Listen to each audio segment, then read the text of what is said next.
Ladies and gentlemen, we got him. Max difficulty solo has finally been conquered. It only took several dozen tries. I didn't see any other vids on this for YouTube, and I learned some quirks and tricks in the process that might not be obvious even after watching the footage, so I will do my best to explain along the way. Hopefully, it'll help somebody out.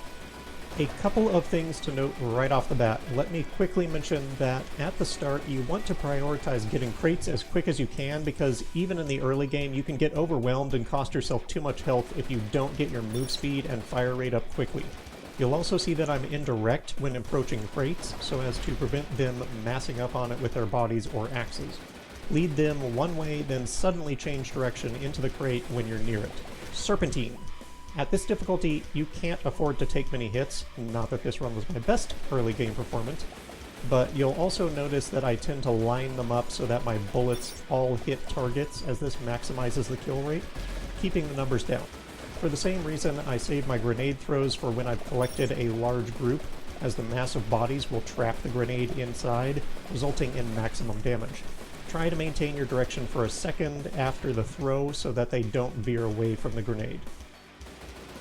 Okay, all that said, as you saw at the start, this is level 2, 150% horde size and health, which is the maximum difficulty possible in the demo. Also, I took the 10% increased horde size perk or trait, just for good measure. Furthermore, I will not be using sprint outside of rare instances like there being no enemies in range for me to attack, and I will be trying to kill the horde as fast as possible, spending the vast majority of the time mowing them down. This may sound like a no-brainer, but you'll understand if you watch another video I made after this run that this is actually quite an important distinction, and I will link to that video at the end of this one. The story there is when I did finally beat this, after slamming my head against the wall for weeks, I was elated. Until I went to watch it back and could not find it because I hadn't actually been recording. So I cried in the corner for a while, and then I came back and had to do it a second time, which is the run you are now watching. Point being, I ended up with two victory score screens to compare, and I noticed that they had different numbers of kills. That doesn't make sense if, as I had assumed, the game spawned enemies at a set rate until the time runs out. So I ran a test. I did a run where I quite literally just ran away after collecting enough movement upgrades to survive, and sure enough, turns out the enemies stopped spawning after hitting a certain saturation. So you can just avoid them until the end, and only need to kill a small fraction of what I did here. All that is to say, I'm not playing it that way in this run. This run, I am doing it how I believe it should be done, how it was meant to be played, as though you need to achieve a certain rate of kills in order to avoid being overrun. You may also have noticed that you can sprint directly through hordes with no or minimal damage, which I also don't like. Attempting to maximize kills will also make it so it's more intense and difficult, as you have to play more risky and prioritize damage upgrades over health. So I do consider no sprint to be the pinnacle experience, and that's why we'll be doing it here. Now, with all the preamble out of the way, let's talk tactics. Far and away, the most important skill to master in this game is proper movement. You may notice that I frequently change direction even when not actively dodging, and that I almost never run in a straight line, especially at a crate or medkit. This is because all enemies lead the target, both with their movement and their attacks. Wherever you're headed is where they will move to and throw to. So rule number one is never let them know what your next move is. Make a habit of jinking and strafing. This will reduce axe and grenade hits. You'll notice at the start, even when I was lining them up to mow them down efficiently, I was shuffling side to side so that the axes would miss me. And again, when you want a crate, aim off to the side of it so that they don't mob that area with their bodies, axes, and grenades, then change direction suddenly to grab it when you're close enough. Zigzagging and rolling through small groups of enemies is a mainstay of my movement tactics. With higher move speed, you can even get away with just strafing around small groups in the early game, as the orbiting pattern means your direction is constantly changing, circular motion and all that, making even the melee attacks miss the mark. As for movement to dodge specific enemies, first up we'll cover everybody's favorite, the Speedy Boys. They can be dodged just by strafing around them when they get close, as you'll often see me do. You can also roll past, but you want to be careful about overutilizing that roll, as you may need it for a grenade or a boss leap. Also, if you roll directly away from a speedy boy, you're likely to get hit by them right afterward. You need to make them change direction, as acceleration is their weakness, though the safest way to deal with them is just to line up on them as they approach and not let them get close at all. Next up, shield shovers. They can reduce your DPS, so you'll want to take them out eventually. Throwing grenades on the reg will mostly take care of the problem. When possible, try to manage the distance to them when you throw so that it will land just behind them, as their shield will block all damage from even a grenade if it goes off in front of them. If grenades have failed you and they're becoming a problem, simply strafing will take out the shieldy boys quite easily, as you'll see me do many times. Just strafe around the mob, letting the shield pushers rush by you, and the strafe will naturally move your aim to hit them in the side. The greatest risk in taking these guys out is that you'll get distracted and run into grenades or something else while you're doing that, so don't focus too narrowly on it. Then there's the other favorite, the Grenadiers. They are easy enough to dodge in small numbers. You just need to strafe around so that you're moving in a large circle. You can even use them to your advantage, either by rolling at the last second so the enemies near you catch the nade, or by standing still or even moving toward the swarm when you see a grenade about to throw, which will lead the grenade into his companions. But I find this is rarely worth the effort, and usually results in me getting myself hit in short order, so I tend to keep it simple and focus on my own thing. Part of that thing being killing the Grenadiers as fast as possible.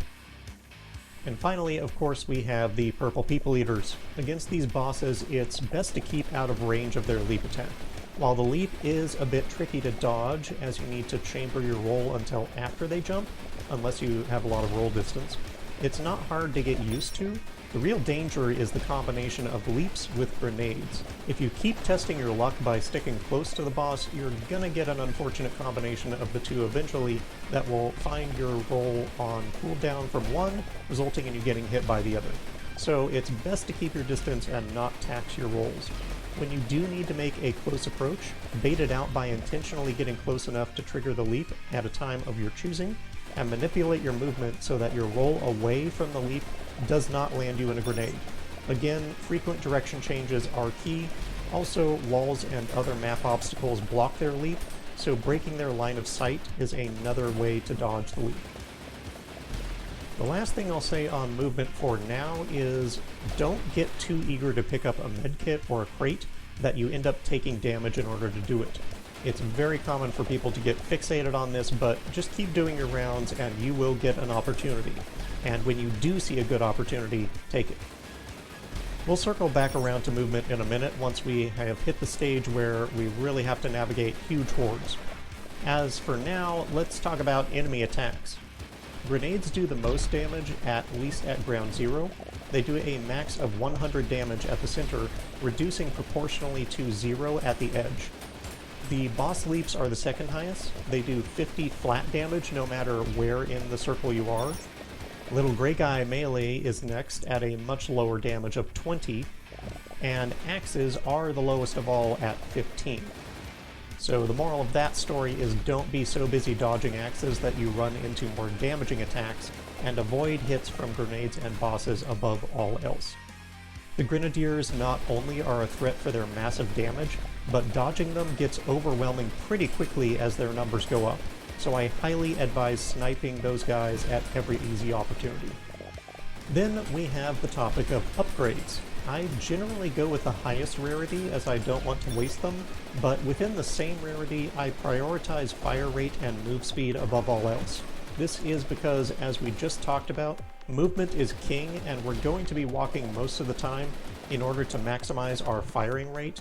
So fire rate and damage are both important for DPS, but fire rate is always going to give you an immediate advantage, whereas damage depends on whether it reduces the number of shots needed to kill an enemy. Otherwise, it's just wasted on overkill. So for that reason, getting a couple of like 5% damage increases at the start won't make any difference for you, at least for a while. Increasing damage mostly just keeps up with the enemy's health increasing over the course of the run. Fire rate, on the other hand, increases DPS much more steadily and allows you to change targets more quickly, which will keep you safer. Penetration I put on par with damage.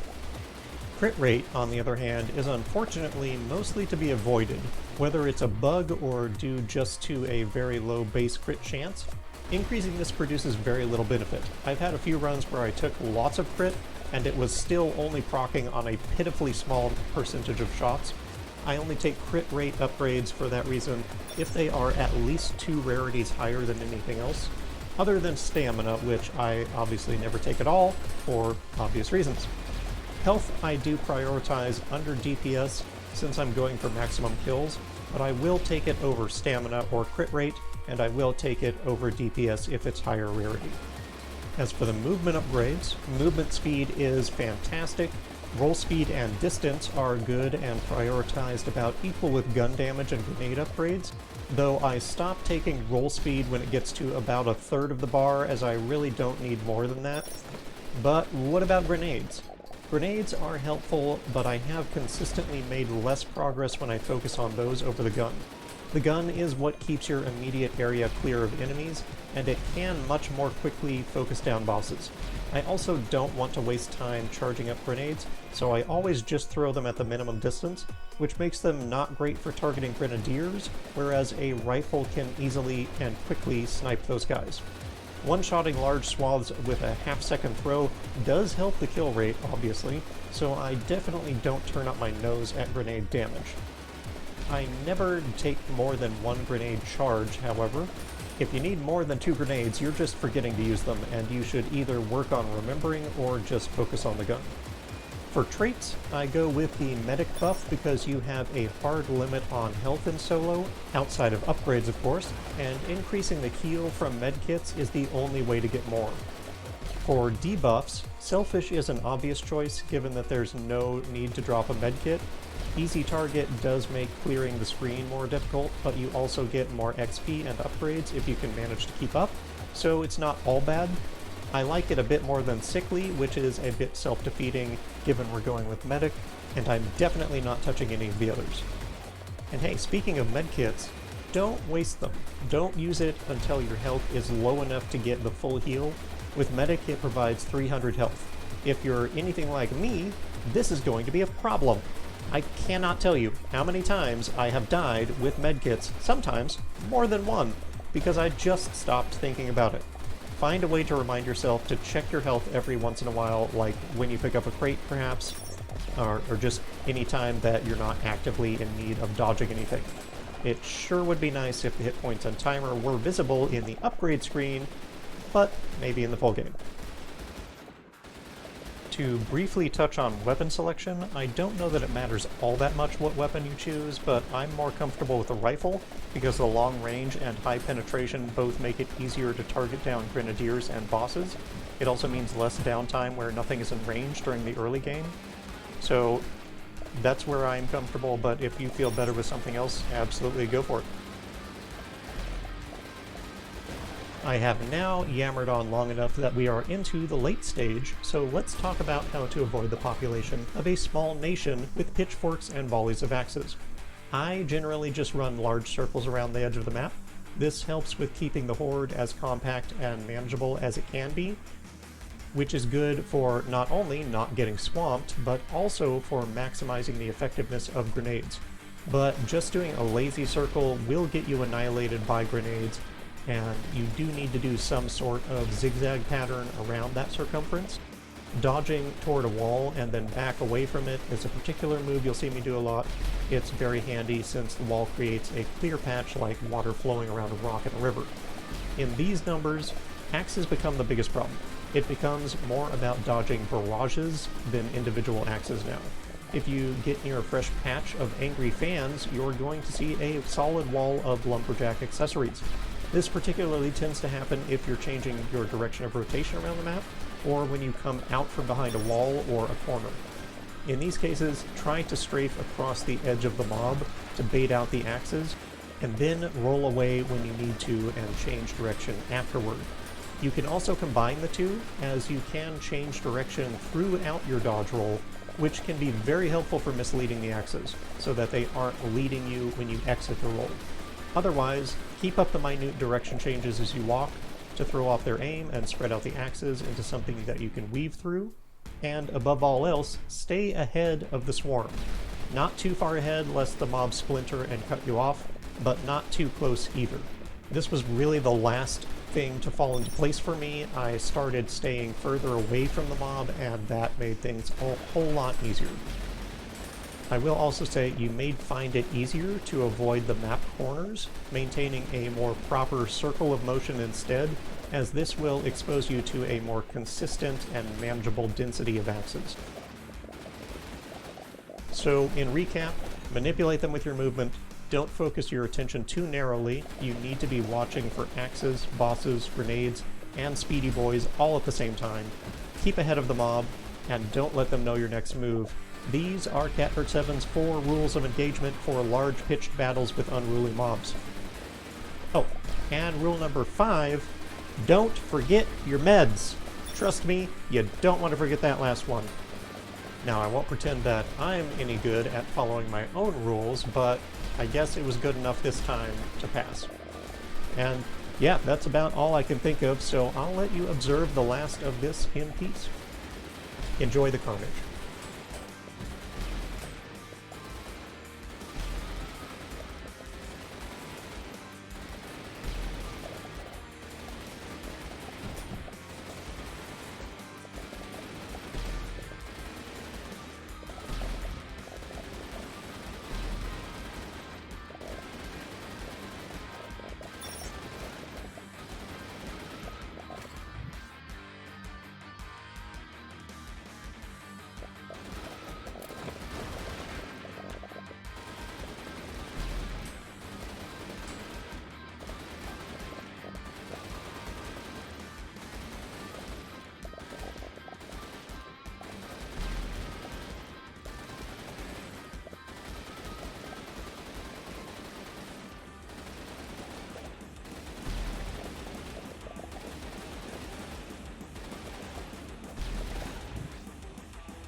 And there you have it.